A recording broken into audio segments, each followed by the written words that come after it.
Jambo Kenya, AFTV is on the way. From the 10th to the 16th of May, we're coming through. Thanks to our betting partners, Batika, with the support of Serena Hotels, Steam Energy Drink and Kenya Airways for making this possible. We'll be meeting fans, exploring your beautiful country and diving deep into Kenyan football culture. Of course, the big one, Liverpool versus the Arsenal. The big watch party going down on May the 11th. We've seen the passion online, and now we want to see it in person. Kenya, we're coming.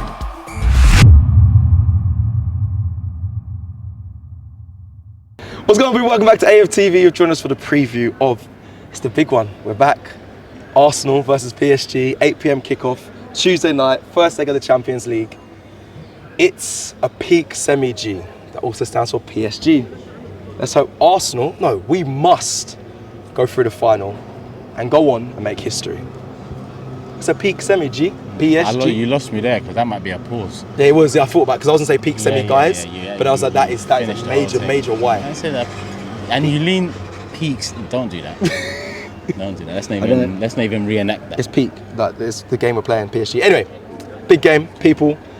Let's start. I'll be honest. Might be his worst. Could be my worst. That one. I mean, because the others at least were quite funny. If we put a poll out there, it might be. It might be his worst. I need the others were quite entertaining. I need the roses of red, violets of blue one. That didn't. I need to find that one back. There's even kids around, man. You have to. All right, let's You're disappointing the people. As always, let's get into why we're here. The big game. Let's start with Turkish. I hear you're going to the game now as well. Yeah, last minute, man.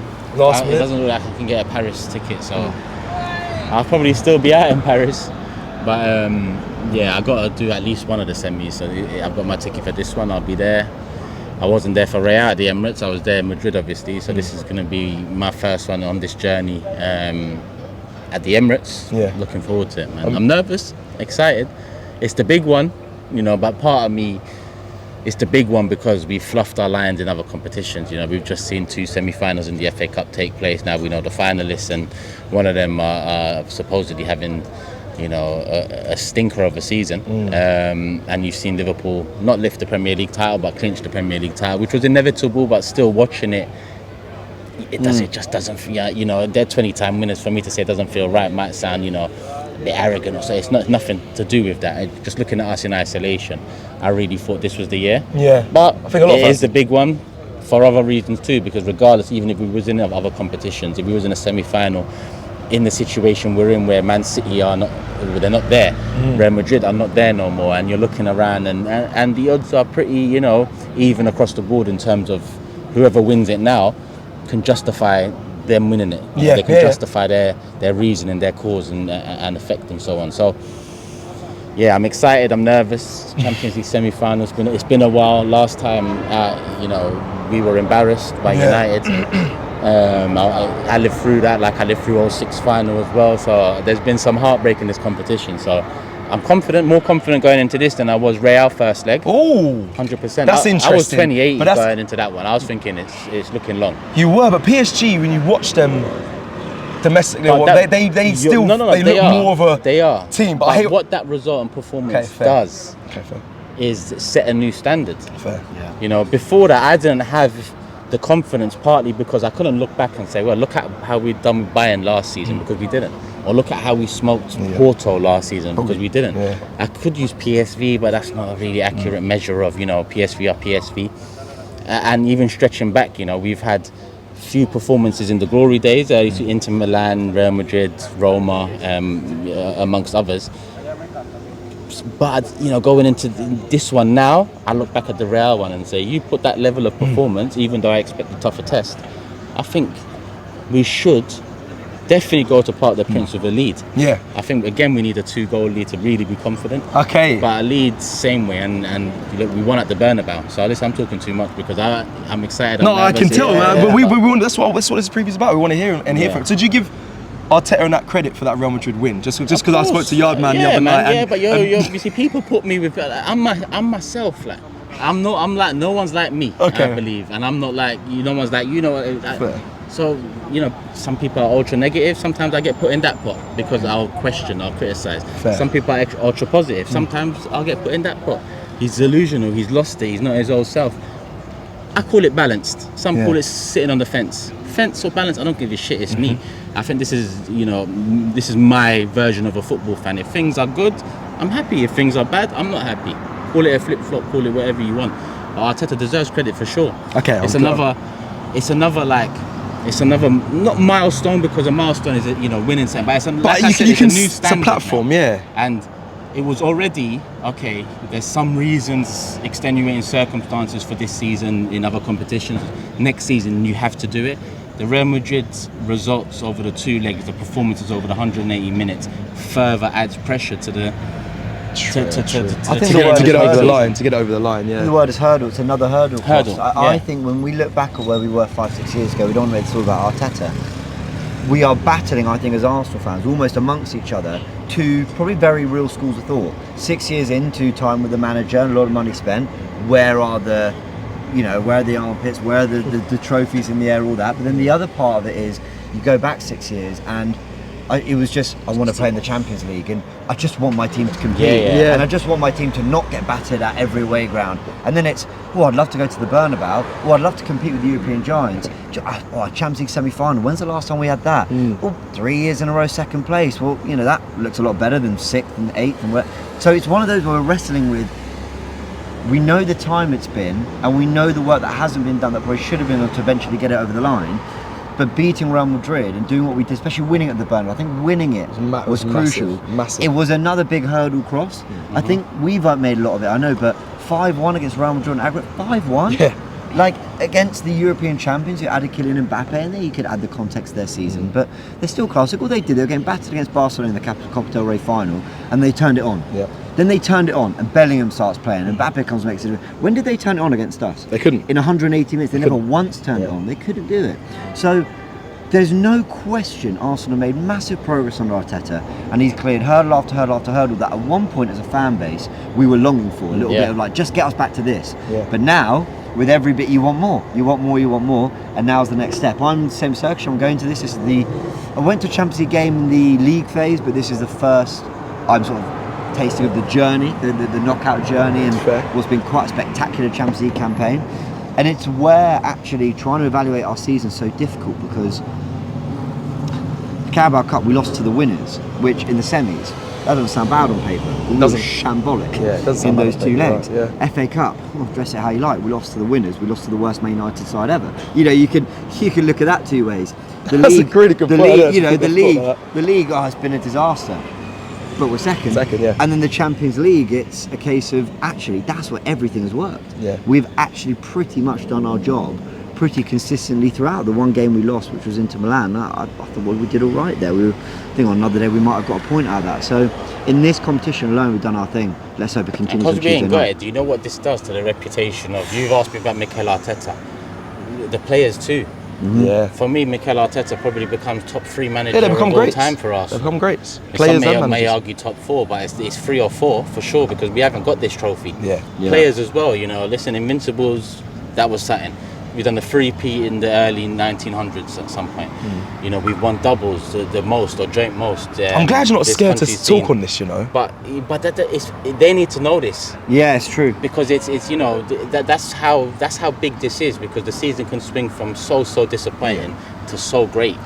Well, and actually, I told you something the other day that I'm going to admit this, everyone. I was a little bit nervous to say it before Real Madrid. I thought it would come across really like, ifs, buts and maybes. Yeah. But being in a semi-final, I think it's got a bit more weight to it.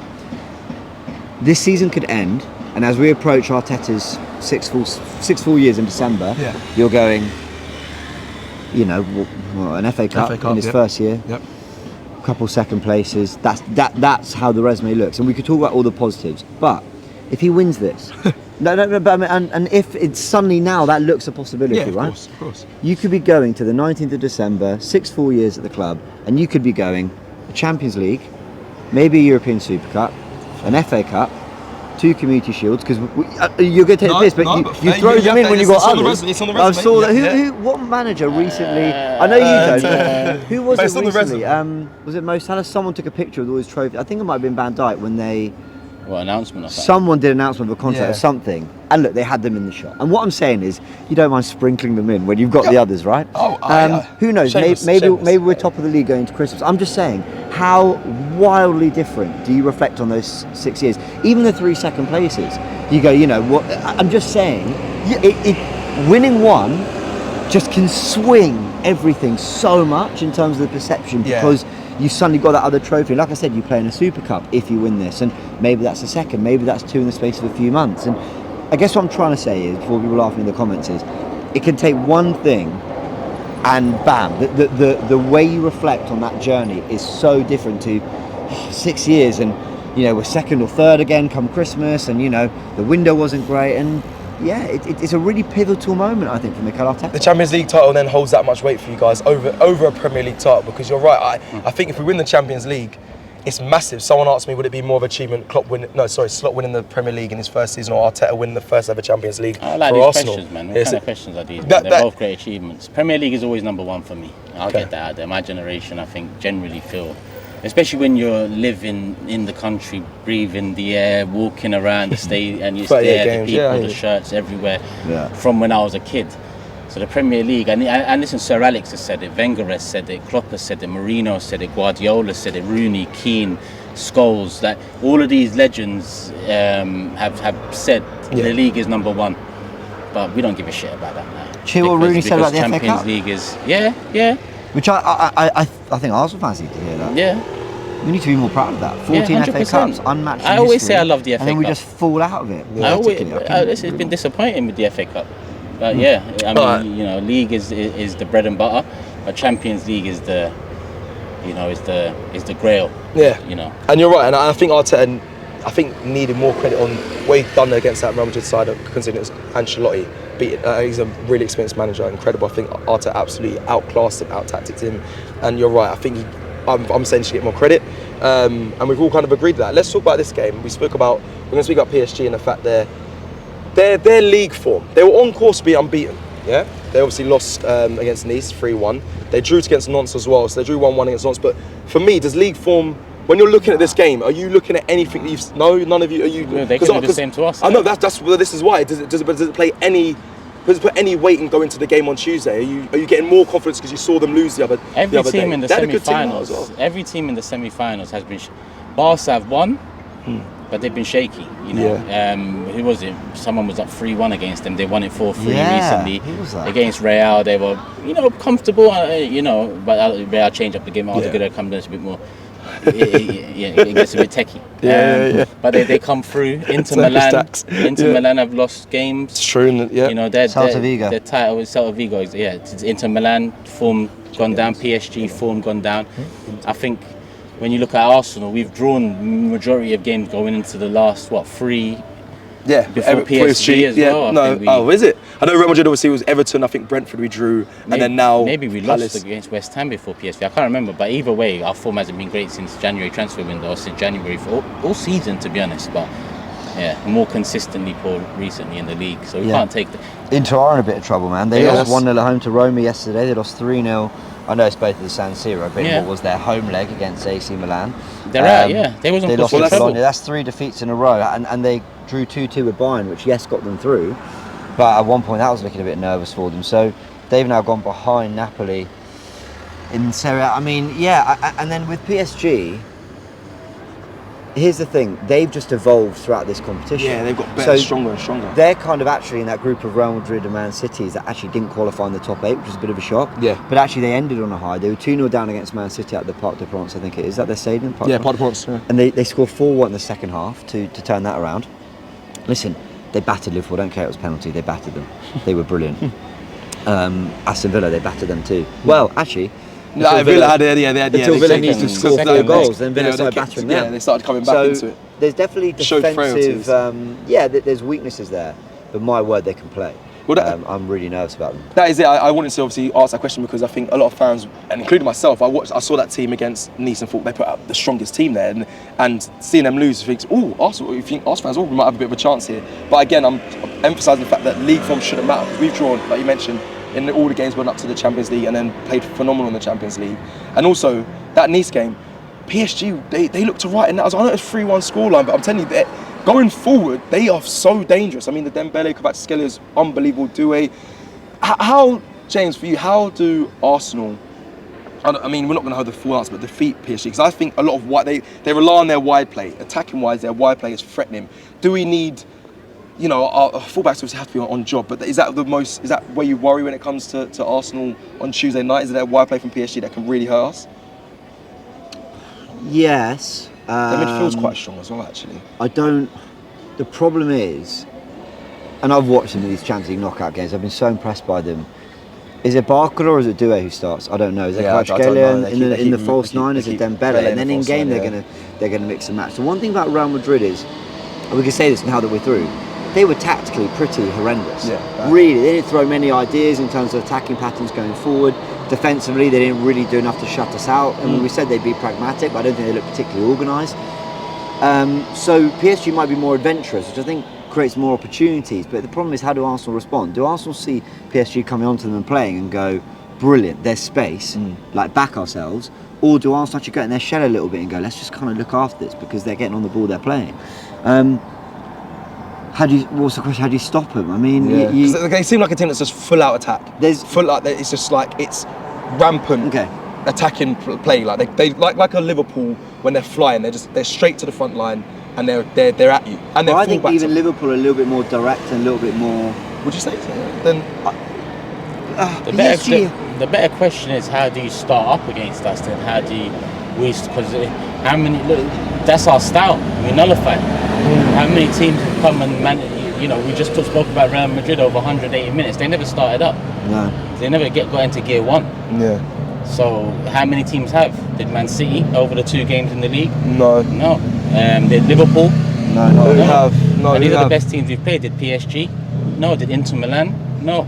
So, you know, generally, the bigger question is for the opposition against us. How do they open us up? How do they, you know, create some space? How do they do their job? Not how do we stop them? Because we are known for that now. That's a confident position to talk from, and you should be confident, obviously, at the back of the past results. And I suppose they come to the Emirates, it's the home leg for us, so they should be fearing more of us. You're right there. And not to lose a big 6 game for, what is it, 2-3 years now? Like it's a big stat. I mean, we need trophies, isn't it, essentially, because all these things don't matter unless you start winning them. More hurdles. But it is massive. I agree. It's time to get some score predictions, but let me just read some of the stuff that I think that, you know, people want to hear and know. This is the 3rd time in Arsenal's history ever to make a Champions League semi-final, and the first time since 2009 since we made a semi-final. PSG have no injuries, no suspensions, or nothing. They have a fully fit side to pick from. They got the full team pick from. Luis Enrique is lucky and blessed with that. We have multiple injuries. I'm going to read through just quickly some of them, but with Calafiori still out, potentially Jorginho might be available.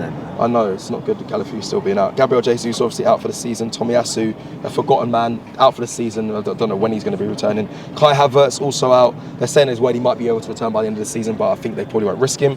Gabriel Magalhaes obviously is still out as well. There was word about, obviously, and Thomas Partey suspended for this game as well. That like Marino was injured, he had a knock or something, and Rice, I believe he'll be fit. I think they just obviously Arteta arrested them before, but they're the players that are going to be out. And then lastly, just one stat here. Arteta arrested Rice. No, he didn't rest Rice. Sorry, did he rest Marino in the last game? He wasn't in the squad. He wasn't in the squad, yeah. Arsenal unbeaten in their last 8 games in the UEFA Champions League. 7 wins, 1 draw. This is the 2nd longest run without defeat within a single edition, following a 12-game streak in 2005-2006 campaign with 8 wins and 4 draws when they achieved their only final appearance in the competition. So we're on a good run in the Champions League, and may it continue, and let's hope we do beat PSG. I think I've kind of covered all areas when it comes to the opponents and what we expect. Boys, score predictions. This is I know, I'll be honest, I'll say it straight away, the most obvious one, or everyone I've spoken to has gone with 2-1 Arsenal. That's what I've gone for. Okay. 3-1. Okay. What? Okay. I don't really. I can't ask you. Why? Yeah, I was gonna say why, but that's not a good question for that. Okay, 3-1. So a little bit more confidence in it. I've gone 2-1 as well. I think most Arsenal fans I spoke to said 2-1. Let me know your thoughts and comments below. It could be a draw though. Last question, actually. Sorry. If we don't come out with a victory, if it's a draw or worse, are you still confident Arsenal can get over the line? Can't be confident, but you can still do it. If it's a draw, yeah, you know. Even a loss. Really? Villa lost 3-1 to them. Listen, I'm not trying to justify it. We have to win, in my opinion. Yeah. But if the worst case scenario happens and we do lose it, you know, I By don't one expect goal us deficit, to lose say. it by 1-2 goals max. If Villa can push them the way they pushed them, and to be honest, they was a bit too open defensively considering the task. We are better set up for that. Then why can't you think, you know, this one's a bit different to how I felt going into Real. I thought if Real do something in the first leg, then yeah, there's no coming back at the Bernabeu. Whereas this one, I feel, off the back of what we've done at the Bernabeu, on top of what we've done at the Emirates, you know, we need the lead, we have to win, but if we're talking after the fact and it's not what we wanted, then I'll still be going Paris. I ain't got a ticket yet, but I'll still be out there. I love that commitment. Well, that is it. That is it for the preview. And I've got to, before closing, big up the women as well. They've made it to a UEFA Champions League final after doing a madness against Lyon, clawing back a 4-1 win. Unbelievable. By winning by 4 goals to 1, and then going through to a final. We play Barcelona at the end of May, and also, just before I close off, Kenya, we're coming. Yeah, just want to just say that all the Kenyans over there in Kenya, we're going to be there middle of May. I haven't got the exact dates, but you would have seen the ad play at the start of this video, so make sure you're there when we're there. We'll be having a massive watch party for the Liverpool game. Thank you to Turkish and thank you to James for joining me for this preview. Let's hope Arsenal get a convincing win in the first leg and we bring it home over in Paris in the reverse fixture. Thank you for liking this video. If you may not have liked it yet, but bloody like it. And let us know your thoughts in the comments below. I'll see you again soon. Take care.